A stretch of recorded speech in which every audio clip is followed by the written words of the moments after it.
See. Hello for everyone joining us. Welcome to today's webinar. We're gonna wait until the 3-minute mark before we actually get started, just to give everyone some extra time to get into the room. There's gonna be a poll as you sign in. We're gonna ask for a little bit of information. And the final note, today's webinar is being recorded and will be sent out along with the slides at the conclusion. And then, of course, you're more than welcome to put in questions, the Q&A.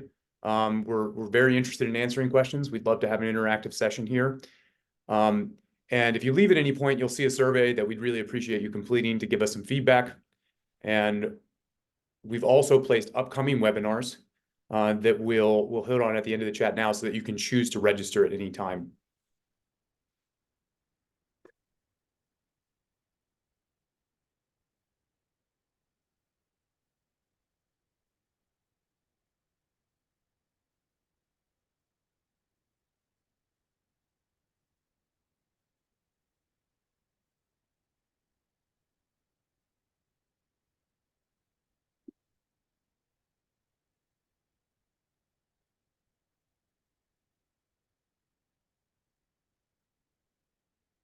And then for everyone else who's joined, we're waiting until the 3-minute mark to get started. Welcome to today's webinar.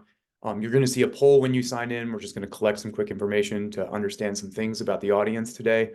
Today's webinar is being recorded, and it will be sent out along with the slides following this meeting. So you're going to get a copy of this. You're more than welcome to put questions in the chat at any time. So I see the question from Chris. Yes, the slides will be downloaded and will be sent out at the end of this. So I'm just going to answer that one. Wonderful. And then if you have to leave at any point, you'll see a survey. Please, give us feedback on how you felt about the webinar when you leave. And we're also going to place in the chat upcoming webinars in the event that you want to register for others.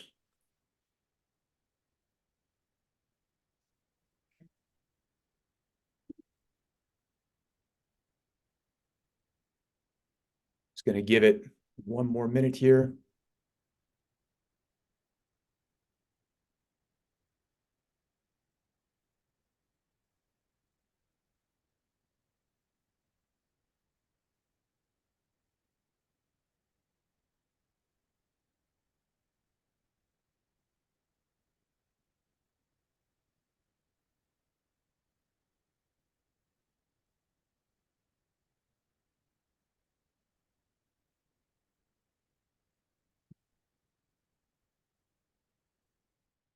And then for anyone who's joining, we're waiting just one more minute to get started.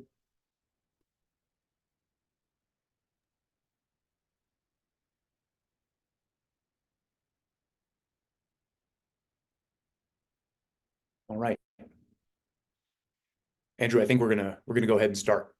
All right. So welcome everyone. It's really exciting to see the size of the audience that we have today to talk about this really important topic, which is bridging the gap between R&D and quality. To get started, Andrew and I are going to go through introductions. We're going to introduce ourselves and our respective organizations, and we'll talk a little bit about what brought this collaboration together. We're then going to move on to talking about the challenges and the tensions that are involved in building medical device software, particularly the tension between the two organizations, the builders and the quality people, the developers and the QA. We're then going to discuss the consequences that can result from those tensions, like the really negative outcomes that can occur. And then we're going to move on and spend the bulk of our time in this section about best practices from the perspective of both process and tooling that can allow you to alleviate these tensions to the extent that you can, to allow the process to be executed in the highest quality and the fastest way. And then we'll take questions at the end. So with that, Andrew, would you mind giving a quick introduction to you and Rook? Yeah, absolutely. Thanks, Jake. Hello, everyone. I'm Andrew Wu. I'm very excited to be here. I'm the VP Medical Software at Rook Quality System and General Manager of our APAC office. My background and training is about medical engineering and computer science. Served as CTO, engineering manager throughout my tenure before joining Rook full-time in 2020. I got 15 years experiences in med device space, running cross-functional team, bringing product to the market from project inception all the way to commercialization, right? Next slide, please, Jake. Yep. Thank you. Rook Quality System, I want to briefly introduce our firm, is a quality regulatory consulting firm dedicated to helping med device company ranging from startups to Fortune 500 companies to develop and maintain quality management systems. We consider it is imperative to provide and establish a quality and regulatory-driven strategic roadmap alongside with our client while they're advancing their technology development and business operation. What we have found a lot of time is the quality and regulatory roadmap can serve as a catalyst to optimize your business operation, not just on the engineering front, but also on the clinical validation front and multiple fronts, right? It is also important to mention that our team consists of experienced R&D and quality engineers who, in fact, have same experiences that I do, participated in med device development process in the past, and they can be very hands-on and develop technical documentation alongside with you while giving you advice on the best practices and help you focus on the product development. Right, that's all about me and the firm. Thank you, Jake. No problem, Andrew. So my name is Jake Stowe. I am the VP of Client Operations here at Ketryx. I went to graduate school at MIT, and that's where I worked at Amazon as a process engineer while I was doing that, as working within one of the fulfillment centers with some of the robotic applications. After I graduated from MIT, I moved on to Amgen, and I was at Amgen for 5 years, and I worked primarily in roles in quality and in manufacturing for pharmaceutical operations. I was actually a major deviation investigator in the largest biopharmaceutical manufacturing plant in the world for a while. And then my last role at Amgen, I worked in a team that specialized in building validated applications of machine learning and mechanistic models in Amgen's process development function. And that's where I kind of got my introduction into this space. And then I left to come to Ketryx, and my main role at Ketryx is to make our clients as successful as possible within our tools. And what Ketryx is a platform for assisting and accelerating developing validated applications. And we take, I think, a very different tact from the rest of the market on this problem. Whereas instead of trying to build a solution that solves every problem within the space, which is extremely numerous and hard, our approach to it is we connect to systems that engineers already use to automatically extract the information that you need from those systems to be able to furnish evidence as a part of an audit or as a part of a submission. And I'll talk a little bit in more detail as we move through the presentation today. So let's move on to talking about the core challenges and tensions that we're hoping to solve, and we're helping to solve. And let's baseline on the fact that building software for medical devices is just hard. And we think it's hard for 3 reasons. The first reason is that the process of building a medical device is just fundamentally different than building like a website or a game with software. In general, if you're building a validated application, you're building something that can touch people's lives, that can impact their health, and you're solving a problem in the real world. And that's just a harder scientific and engineering problem than, building an e-commerce website, for example. The second problem that you encounter in this space is that the tooling market as it is leaves medical device developers and QA in a valley, where on one side of that valley, you have all of the applications that are in wide use within the tech industry, such as Jira and GitHub, which on their own are not fit for purpose for developing validated applications. They themselves are not validated for doing this type of work. And on the other, you have a bunch of applications that were primarily developed for hardware that primarily support a much slower release cycle than you would expect for developing a modern cloud application. And then the final reason is that if you're running a validated software development release lifecycle, you are running a compliance process in parallel with that is going to add exponential complexity to the process. The interaction between both the development process and the compliance process is not like a linear increase in complexity. It's an exponential increase. And kind of the fundamental thing here is the interaction between R&D and quality and regulatory. And there's various lenses through which you can see this very productive tension. One is kind of the fundamental responsibilities of these two groups within the organization. The R&D group is responsible for building the product, and the quality and regulatory folks are responsible for ensuring that the product that is released according to the procedures and has had all of the risks fundamentally mitigated.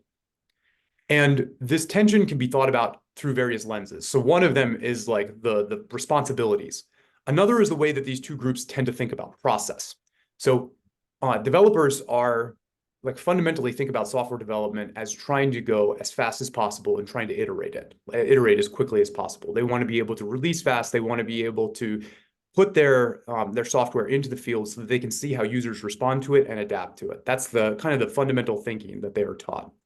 Whereas the quality and regulatory personas that work within the process are very concerned about ensuring that the process is being executed rigorously against the standard operating procedures that are within the organization.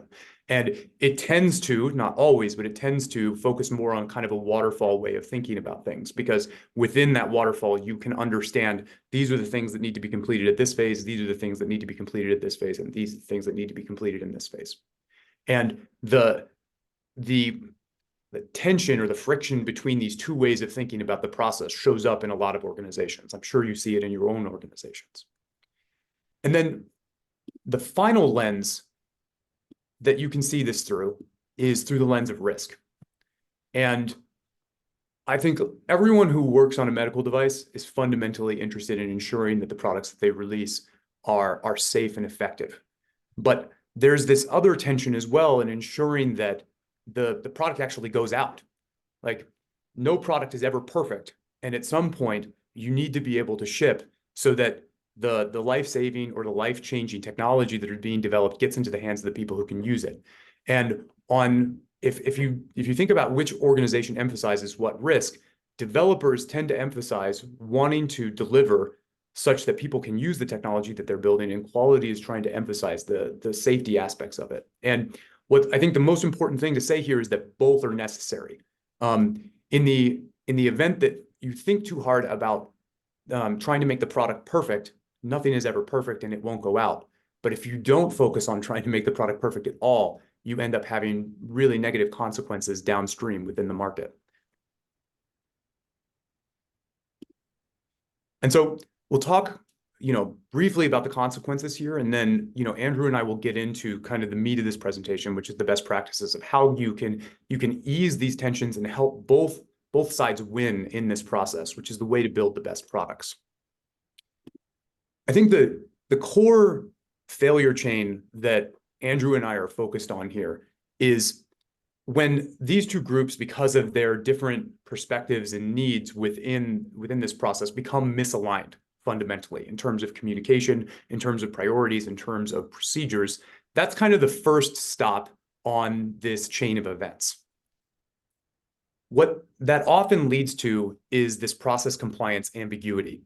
And what that means is that certain activities may be occurring out of step with the controls that are set within the procedures. And that can lead to an inadequate audit trail. And what that means is that the process is no longer diagnosable. If there's data that is being stored in one system that is operating in one phase of the SDLC, and there's data being stored in another system that is out of phase with it, then this misalignment has grown to the design controls themselves. And it's no longer clear which system should be governing in terms of what is currently the source of truth. And that leads to the device not being in a validated state. That's actually the definition of the device not being in the validated state, when the artifacts themselves are not in alignment and the design controls don't adequately describe what's being built. And the downstream impact of that is potentially device safety, efficacy, and security issues, which are the core things that we're all trying to avoid. And I think, Andrew, you have this example that you wanted to talk about that you see very frequently in your practice. Yeah, absolutely. So let's just dive into a scenario, right? And make this a very concrete case that we can try to diagnose together, right? So this, like Jake was saying, to ensure that the device is safe, efficacious and secured is the eventual goal before releasing the software to the market, right? But how do we ensure that is the case, right? And when we're thinking about generating the evidence for regulatory authority like the FDA to really give a go decision on this device is good to go to the market, obviously it depends on the audit trails, right? You got to generate all the adequate documentation that clearly and accurately depict what happened, right, during the development process. Okay. And now the question comes down to how would the quality team work with the development team to generate those documentation, right? Extracting artifacts, software development artifacts from the development tool is a necessary step. For instance, we list out a few: requirement definition, design aspect, design detail, architecture, detail design. It will be stored in tool like Jira, right? The code repository, all the version history would be stored in Git or party tool like GitLab, right? The test cases, the evidence would be stored in a test management tool like X-Ray. So when the quality team is out of sync with where the development is really at, and to have a very extensive knowledge on how and when to extract those artifacts from the development tool, this can be a very troublesome scenario that the quality team would be in, right? So let's just take a quick example, right? When you're trying to gather the requirement definitions, gotta go to Jira. But what if it's structured in a way that the quality team actually cannot comprehend? Or the quality team consider that, hey, the way that these requirements are being constructed or the archetype of these requirements is not really fulfilling what the FDA needs to see. There will be a lot of downstream consequences, right? And what if the version control records, including the code base that built from the ground up by the software dev team, or a off-the-shelf software that the team incorporated as part of a system, what if their version record it's actually mixed up? How do they extract those information, right? And how do they know it's actually, in fact, depicting what exactly happened during the dev process, right? So I always love this saying that Jake mentioned to me multiple times during our conversation. You could be running state-of-the-art quality process, right? But totally unable to produce the evidence of that compliance, right? I think this really stemmed from the knowledge gap, right? Across the two teams, like Jake was saying, how and when to support the other party to fulfill their responsibilities, right? Delivering the solution fast is what the dev team is seeking for, but the compliance mindset with adequate audit trail is what eventually need to manifest itself and get to the commercialization stage, right? So fulfilling those two mindset, it's not impossible, but it definitely takes quite a lot of practices and optimization to get to that stage. And this is where we want to dive into the best practices. Yep. Is it okay if I move on from this slide? Yes, please. Andrew? Thank you. Awesome. So let's move into this one. All right. So let's leverage the gold standard for developing software. There's a guidance called IEC 62304. This is, again, the gold standard that FDA and a lot of regulatory body relies on to judge the software dev process, whether it's in compliance or not, based on the framework. So the green boxes, as annotated by, in fact, the provisions that calls out in this particular guidance, right? Start with development planning, 5.1, to requirement definition, 5.2, all the way up, all the way down. Architecture design, detailed design, and lower level testing, higher level testing, eventually release, right?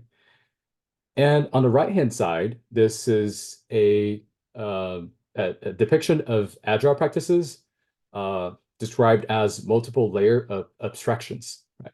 So we're talking about building a software. You got to build it by pieces, right? And eventually you will integrate all of them together and get to the shippable software state, verify it, and eventually come to the release, right? And after all the releases, are done by several iterations, stuff like that, and then you conclude the project to a certain state where you can secure regulatory clearance, or maintain your software as a validated state based on what the regulator would perceive, right? So let's just dive into what do we mean by multiple layer of abstractions, right? So sits right in the middle, it's a story layer, right?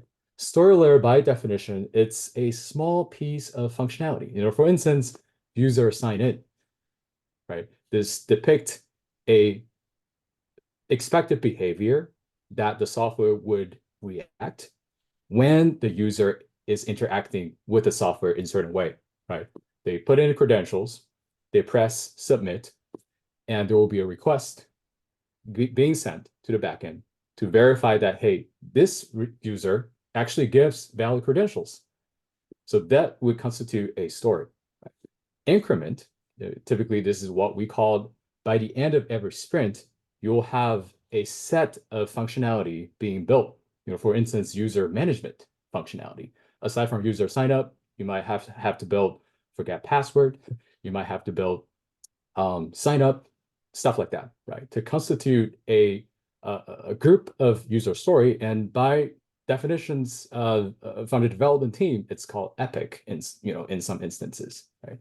When we go up a level, releases, right? So this is where there's a shippable software being available to the end user to do user acceptance settings, right? So just take this example.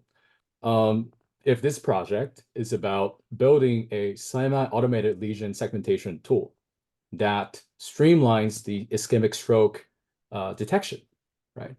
What would be the release, right? The release would be the user management plus a few functionality that allowed the physician to triage the ischemic stroke condition in a certain way, but it wouldn't be as complete as the final release that pushes through the FDA review process, right? So release, at the end of the day, release is the final gating item to ensure that this functionality is built right and robust, and it actually allowed the user to do user acceptance testing, right?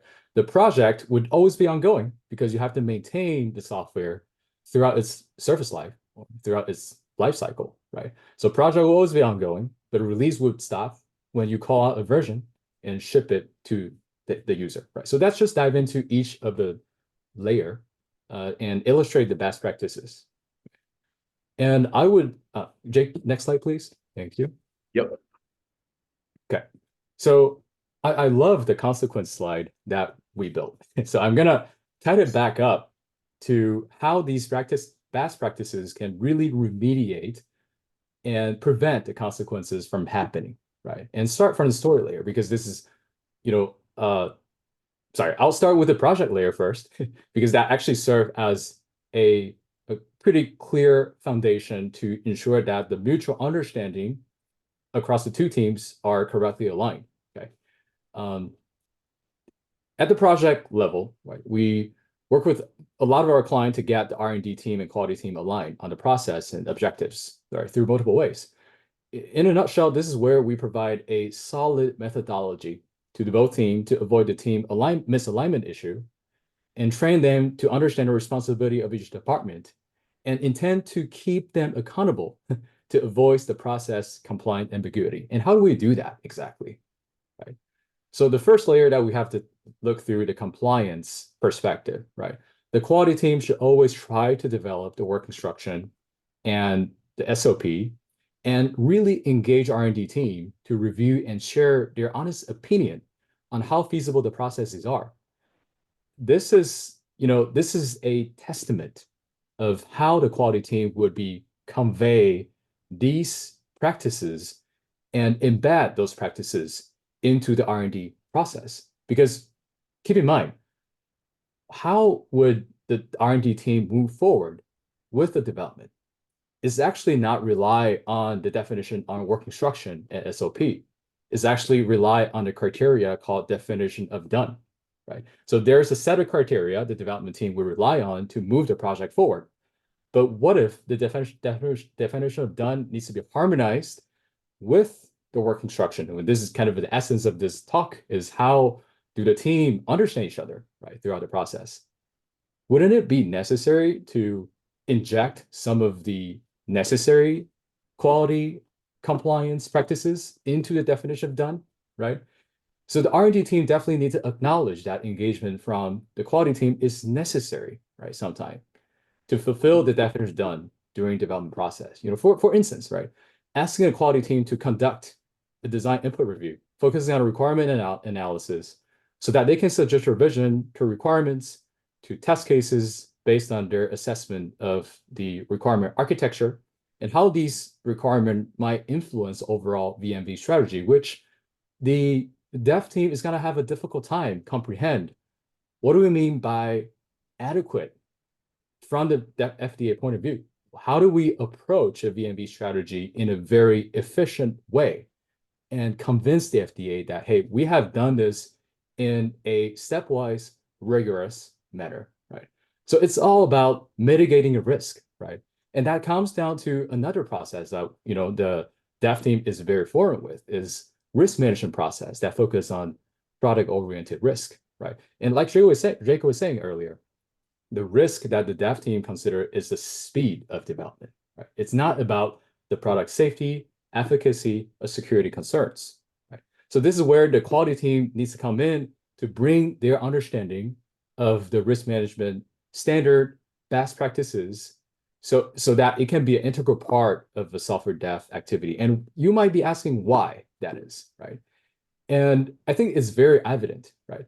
Based on the risk evaluation and the risk scenarios that's being captured, there is a very high possibility where you need to tweak your design. You need to introduce certain additional requirement definition that's built within the software to convince the FDA that, hey, we are bringing down the risk level down to the acceptable level, right? This can, come from the initial front-end design, architecture design, or even the selection of soup or off-the-shelf software, right? So a lot of this, in fact, needs to be covered during the project layer, right? So the methodology needs to be laid out in a very well manner, right? So let's dive into the story. So before we move on from this, Andrew, we have a question from Rakesh, and your question is, what are some of the differences in best practices across different risk levels of software, i.e. Class A, Class C per IEC 62304? Can I take this question at the beginning and then hand it off to you? Yeah. So Rakesh, it's a great question. I think 62304 is a wonderful standard for a lot of reasons, but one of the reasons is that it's very explicit about what requirements you need to meet, or what clauses you need to meet for the different risk levels. So I think the recommendations that we are providing today are more about how you take those clauses and you translate them into a set of procedures. So when Andrew says something like the R&D team needs to be involved in the definitions of the work instructions in the SOP, even though the quality team is responsible for outputting that document, a part of that consideration should be, what are the clauses of 62304 that we need to meet, right? I think there needs to be an assessment at the beginning as a part of the risk management process and developing what classification of risk your device is going to fall into, that then the output of that process is, how does the SDLC itself meet the clauses that are required by 62304? And so I think to answer your question, at least from my perspective, is that the advice that we're giving is general to all of the classes of risk, which needs to be modified based upon the risk assessment itself for the device. Andrew, do you have anything you want to add there? Yeah, absolutely. So if I were to, give a very precise answer on this, I would say the best practices would be generalizable. Like what we'll talk about today, definitely agree with Jake. This is generalizable across different risk level, right, based on the software safety classification, right?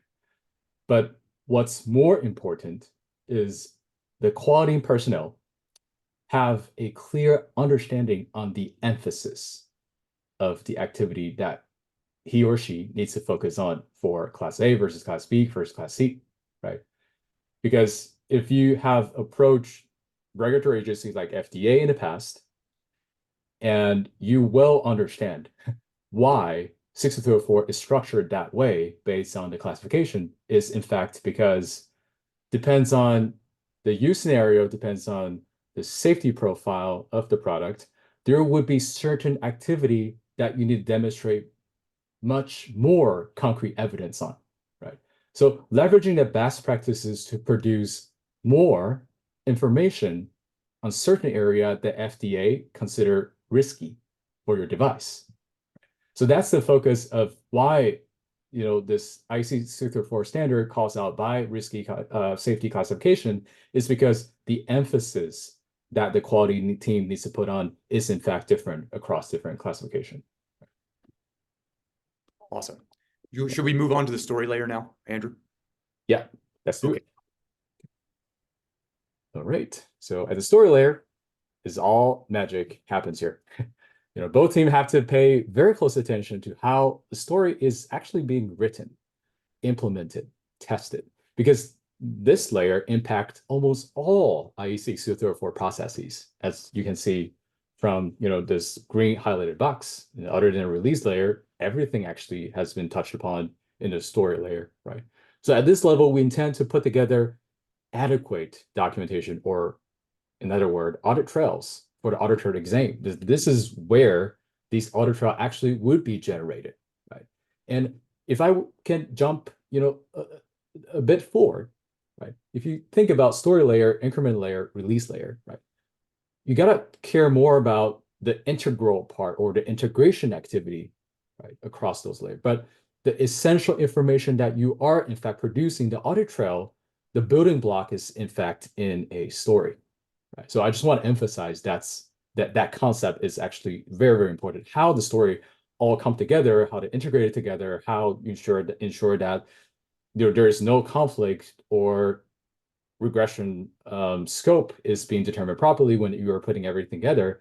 That's the challenge when you move on to the next, from story to increment to release. Okay, but almost all the activity that I gotta demonstrate best practices is in fact in the story. Right. For instance, we would like to ensure that the requirement are not just informed by the end user's ask on the functionality. It would also be informed by what we already talked about, risk evaluation results. Typically there would be additional requirement be added, right, to address the safety, security, or even interoperability concern, right? When you deploy some software to the eventual environment, you got to ensure that the information is being transmitted right. Got to ensure that all the communication or the connection to other system outside of your system boundary are being done right. Right. So that actually would be part of a validation that the FDA needs to see as well. Right. So that's why you need to pay very close attention to requirement definition stage when you're in fact writing a story. It's also very important to ensure that the test cases are built with good test coverages, right, at different test levels, right, from a lower level testing, unit level, integration level, all the way to system level, right, and ensure that you have sufficient amount of different type of data to explore different test paths. And these are, in fact, the evidence that the regulator would like to see in the eventual submission, because you can, in fact, capture the edge cases, right, through these best practices, right? User can go array off-label to do something, right? And it might be by accident most of the time, or it might be intentional when there is an attacker, right? So you gotta make sure that you consider all the scenario that how this software would be behaving. So in fact, acceptance criteria defined by every verification test cases to ensure that is done robustly. From our perspective, it's very, very, very important, right? So last but not least, that's just gonna make sure that the dependencies with respect to each other, with respect to each story, is being called out properly. Like we just said, when you are compiling a few stories all together, when it's being completed, when you're integrating all these building blocks together, how do you make sure that the scope of regression can be determined very precisely if you don't do this traceability on dependencies at this level, right? It's gonna be very difficult for you to trace it back in the next layer and said, okay, this is how we determine a regression. Right.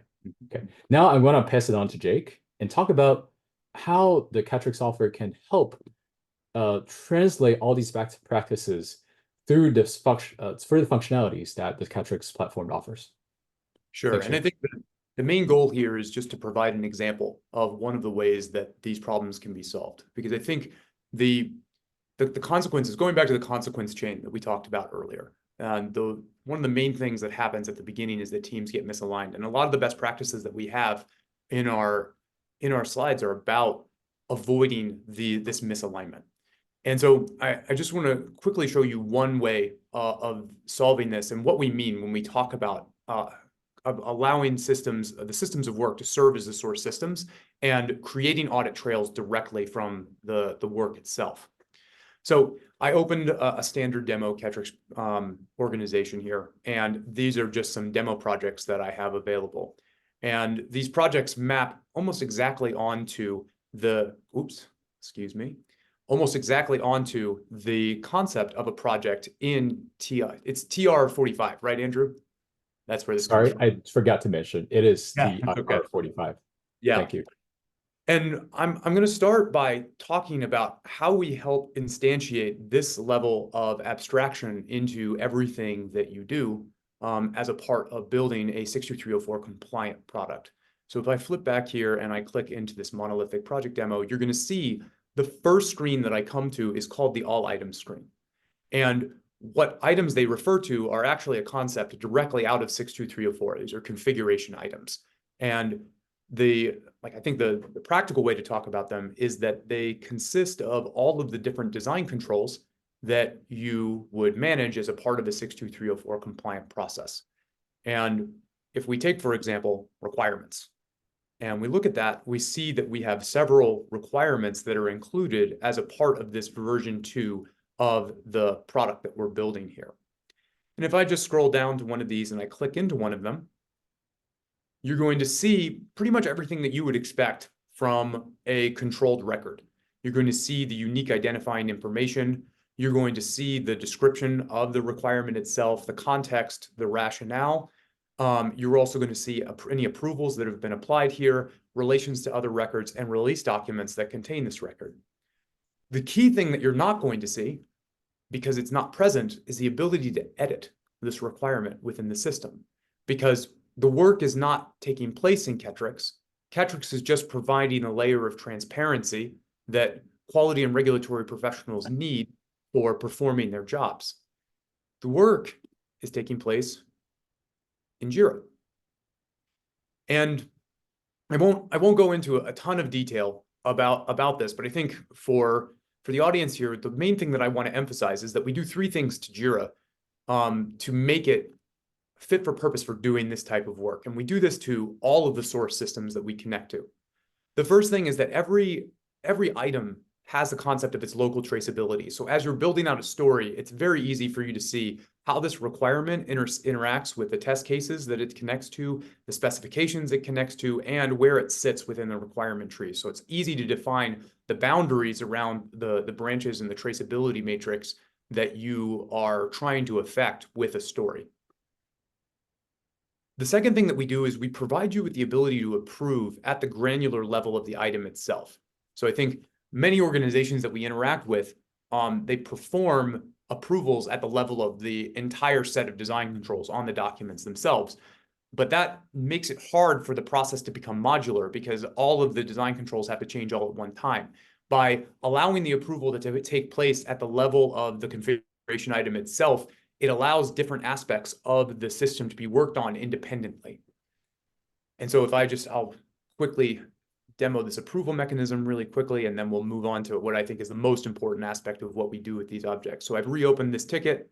I'm just going to come in here and remove the rationale from this. And I'm going to hit save. And now I want to approve this ticket. So I'm going to take this and I'm going to place it into a resolved state. And this is going to do 2 things. One thing it's going to do is it's going to make this ticket immutable, which is exactly what you want to do if you're going to go through an approval process with one of these objects. You don't want people to be able to come in and change this. And the second thing that we're going to do is we are going to, I need to approve a training document. So I'll talk about that as well.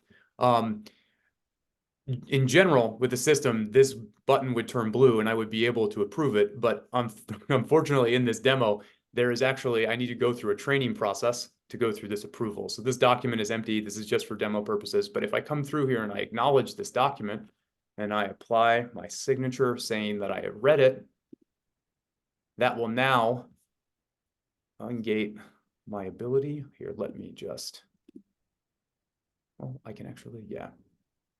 You show here, and I'll just go back here. I now can refresh this screen. And because I've performed that training, that approvals button will now allow me to sign. And I'm a super user in this instance, so my signature will count for all of these, but I'm sure you can see that you can define different groups for doing the approval at this very granular level. And so now I've approved the record. And again, I think getting to the real core of what we're talking about, which is how to maintain alignment between the groups. If I click on this requirement and I come back to the screen that we started at, if I scroll down, you'll see that there's a complete version history of all of the changes that were made to that ticket, which is exactly the data that you need as a QARA professional for performing your duties. And it just automatically happens. You can see the changes that I put in the system. It's already here. So if you see that rationale field has been removed, and if I want to see the difference between this ticket and the previous approved version, I just have to hit the diff here. So yeah, here we go. I'm going to take this question. So Ruchi has a question, which is, how is this different from Jira tracking in Bitbucket? I think, Ruchi, your question came through before I went through all of that. As far as I'm aware, I look at a lot of software in this space, and I'm not aware of any system that does the syncing in the way that we do, which is basically real time with Jira. I know that there are some tools out there that do some of the connections, but this very live, up to the minute tracking, and also as well, being able to have the Alcoa++ audit trail on the changes is not something that I've seen in any other tools. If you have further questions, please post them in the chat if I've ended up answering them as I went through the demo. I hope that helped. So I think the core thing to come back to is being able to create a single source of truth out of the systems that are being used by the developers. And it gives total and complete transparency into what's happening and real-time transparency into what's happening within the development process. And the final thing that I'll touch on is just that this can be done for multiple systems. So if I go back into this project, you'll see that there are Jira items here, but this also can take place in Git-based repos as well. So I'm just going to pass this back to you, Andrew, and we can move forward to the. Yeah, I think there's an important point I would like to make. At the story level, this is where you can try to mitigate the consequence where we call out inadequate audit trail. Right? A lot of time you gotta generate those even at the story layer. And now we move on to the increment layer, right? So this is where you have to start getting into integration workflow of compiling multiple completed tickets, task stories all together, because this is where potentially a software the software build will be established, and potentially this is where a release can happen, right? It won't happen every time, but once a few epics has been completed, then a release could happen, right? So at this stage, you have to demonstrate good traceability practices. I think this Jake has been mentioning quite a lot throughout the demo, right? Across requirement definition, across verification items, and even the risk item, right? Remember that risk item traceability is in fact an essential piece that the FDA would judge how adequate the requirement and verification items can substantiate your claims, right? So you can certainly, consider, looking at how robust the change management practices is to kind of judge how good of a traceability practice that you are complying to, right? For instance, if they're based on the feedback at the end of an increment, at the end of a sprint, and the end user suggested during the sprint demo that, hey, there's a new functionality I would like to add in because that helps me, with certain scenarios, right? And you go back to the backlog and you draft it up. But now you have to decide on, okay, what are the impact, right, of the existing completed stories that this new backlog item might potentially have? Do I need to reopen those story or those item and triage the priority of that? Should I tackle this in the next sprint, or should I tackle that in another sprint? And what are the technical debt that we're thinking about right now? Meaning that what are the potential design changes that we're thinking from the technical point of view, right? So change management process is in fact a very crucial compliant practice to ensure that the traceability practices are done right. Right? So at each increment, we have to revisit the topic that we brought up earlier about risk management, right? Um, Architectural decision dependent on multiple things, right? Off-the-shelf software selection, SBOM inventory maintenance, interoperability requirement, cybersecurity requirements, or even function boundaries, right? Some of the device function that you might be building that's not considered as device function, while some of them are. So how do you draw the boundary, right? And at each increment, you gotta revisit those factors, right? Because that would potentially introduce a new change management change request or path that the dev team need to take on, and the quality team needs to be fully aware. To consolidate all the test evidence configuration record at the end of each increment, it's very, very important. So that's where you can leverage a CI/CD pipeline, and be sure that there's a sprint review being carried out at the end of the sprint to ensure that everything that we built is behaving as expected in a nutshell. In other words, the device, this increment describing the device functionality is in fact kept in the validated state. So quite a lot of quality related work item would be addressed here at the integral level, right? So I'll pass it back to Jake to talk about a few examples. Thanks, Andrew.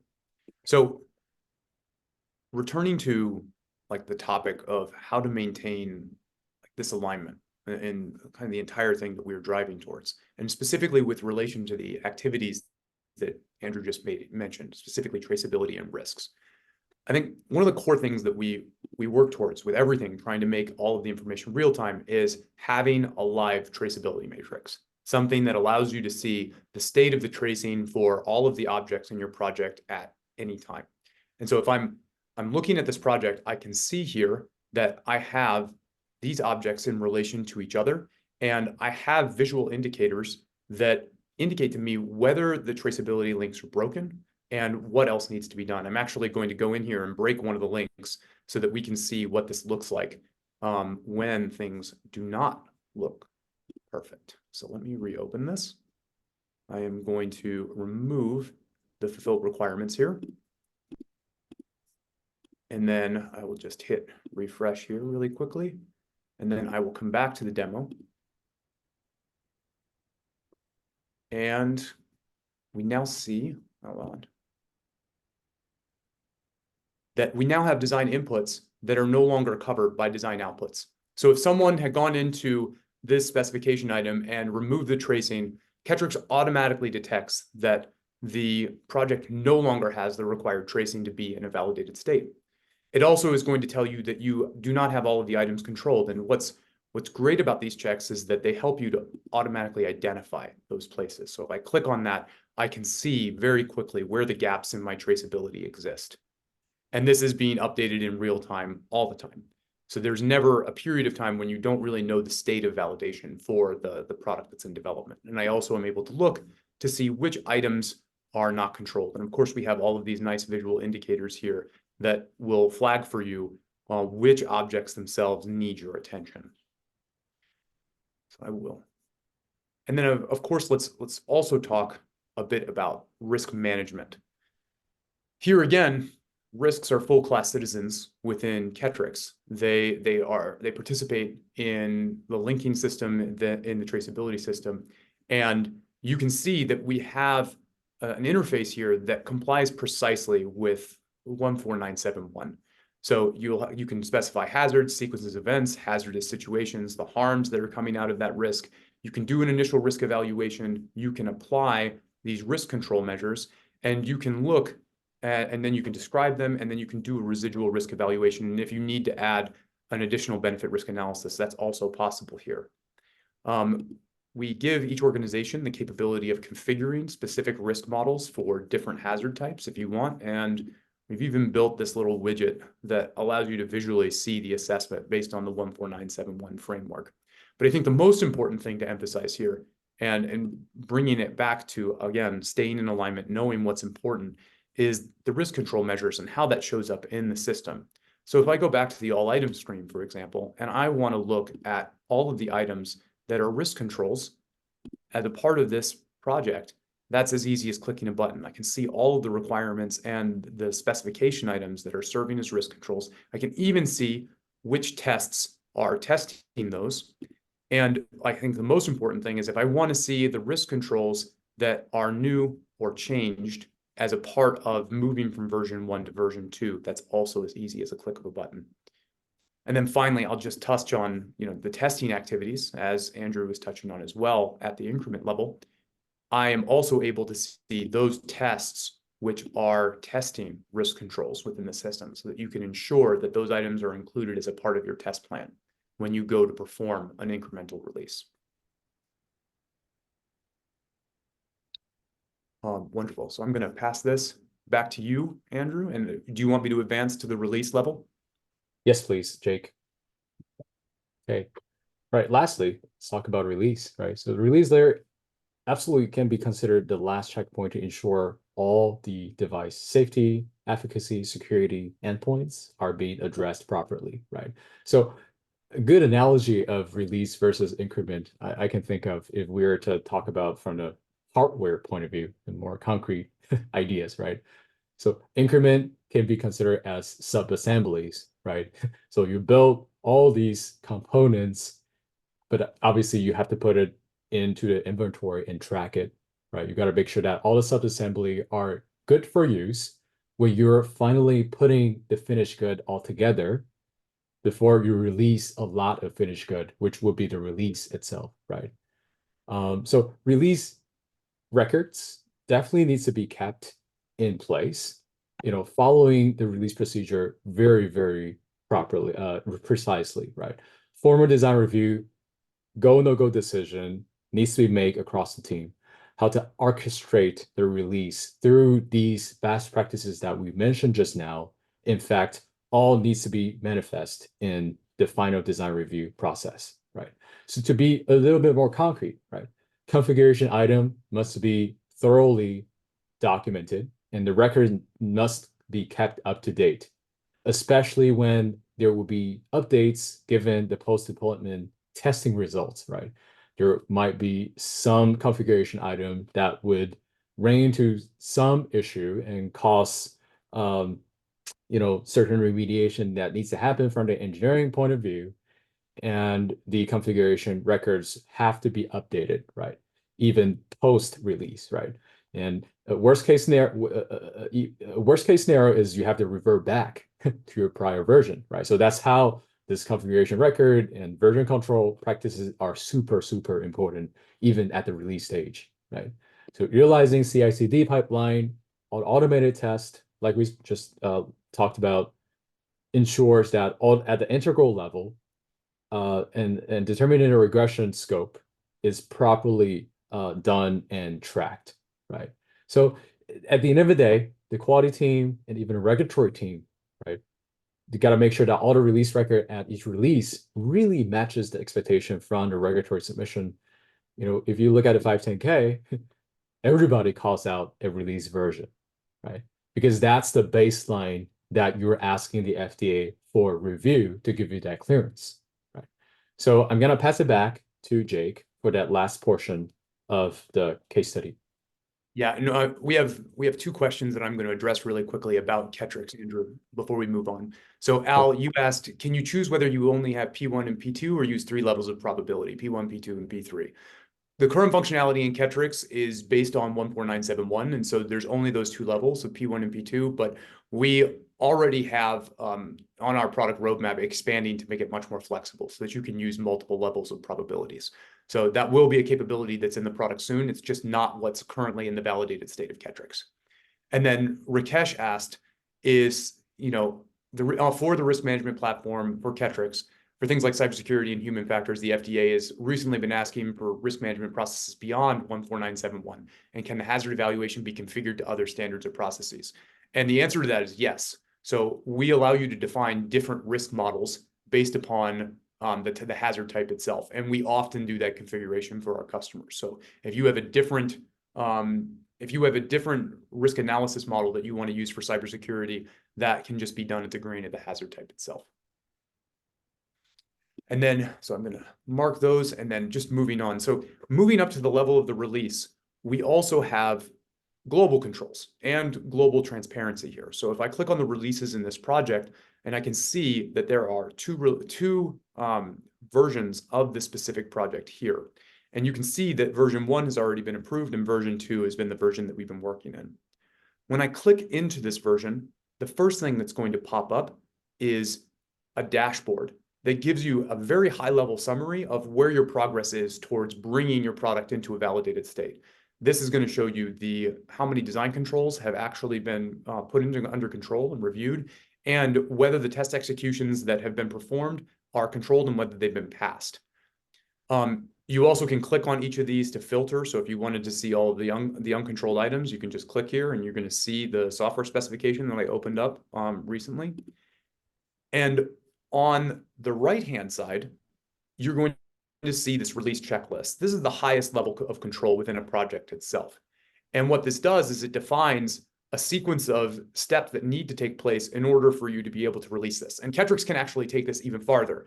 In the event that you want to integrate the product directly into your CI/CD pipeline, we can actually fail builds, but fail deployment to a production server in the event that all of these items have not been met. That's kind of the highest level of control that our customers sometimes require. And it's very easy to configure this list to add items to it and to place different controls into it if you have certain things that you want to achieve. One of the ways to do that is with our milestone system. I won't get into that here because I want to make sure that we're staying on time, but that is an aspect of the product, making this very granular. And the final thing that we do is we allow you to generate release documents directly from the system of work. So if, for example, if I come down to the system requirement specification here and I hit this generate button, the system is now extracting all of the most current data from the requirements and placing them into a document. I'm just going to hit download, open this, and I'm going to have to just open that and I will pull this onto the screen. So this is a document that was just generated, and you can see like all the requirements broken down by their types, and that the data has been pulled from the source systems and placed directly into this document. And of course, not all of our customers use this as an EQMS and for document control, but some of them do, and you can actually do the approvals for the documents directly within Ketryx. So if I wanted to approve that system requirement specification, I could click here. This is perfectly Part 11 compliant signature system here, and I can confirm that. I can approve the document, and that can also gate performing the final release here. You can see I guess the documents have been removed from this, but there's usually a checkbox here in the defaults that says all of the documents have been approved. So I am going to really quickly, let me move this back into this. And here we go. Just got a little move there. So I will move forward into the final slide. All right. And so I think the summary that we want to give to you all here is that being able to bridge the gap between quality and R&D is a product of both selecting the right tools and having the right culture. From the tooling perspective, you want to ensure that you're building a single source of truth, that documents are a side effect of the work being done and not an independent process. And you want to be able to have engineering controls embedded in the tools themselves. You want to ensure that things can be done within a compliant sequences of steps. Right. In a nutshell, from the cultural point of view, right? First priority, mutual understanding, right? What are the each other's ask? and what are the priority of those? And how do we make sure that each of the team, in fact, understand where the other team is at and their status, right? Without that layer of communication, you wouldn't be able to depict the exact thing that happened during death by producing documentation, right? And once again, I have been chatting with Jake quite a lot about this, right? Documentation should not be the main way of communication, right? Documentation should be a byproduct of these practices that the team agreed upon and try to commit to other team's goal. And by following that practice, you will be able to build the documentation very robustly and eventually let the FDA reviewer judge whether this is adequate to commercialize as a final medical device product on the market. So I know we're at time. Aiken, I see that you have a question, and we will follow up via email after this. But I want to thank everyone for coming to the webinar. Really appreciate your attention. I want to reiterate that both Rook QS and Ketryx are here to help. So if you have a desire to, see more about our tool or seek Andrew's services, we're here. We would love to talk to you. And as you sign off, you're going to get that survey. Please tell us how we did. We are very interested in your feedback. Thank you, everyone. Really appreciate the time. Thank you.